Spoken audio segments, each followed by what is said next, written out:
नबी पाक सल्लल्लाहु अलैहि वसल्लम की चची हजरत उम्मे फजल बिन्त हारिस एक रोज नबी पाक सल्लल्लाहु तआला अलैहि वसल्लम के हुजूर हाजिर हुई और उसके या रसूल अल्लाह सल्लल्लाहु अलैहि वसल्लम, आज मैंने एक परेशान ख्वाब देखा। हुजूर ने दरियात फरमाया, क्या? अर्ज किया, वो बहुत ही शदीद है, यानी बड़ा परेशान करने वाला ख्वाब है। नबी पाक सल्लल्लाहु अलैहि वसल्लम ने फिर फरमाया कि वो क्या ख्वाब है? अर्ज की कि मैंने देखा कि आपके जिस्म मुबारक का एक टुकड़ा काटा गया और मेरी गोद में रखा गया।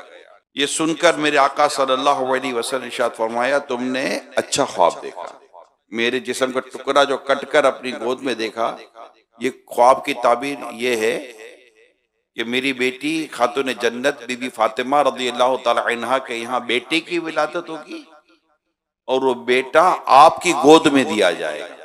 इसकी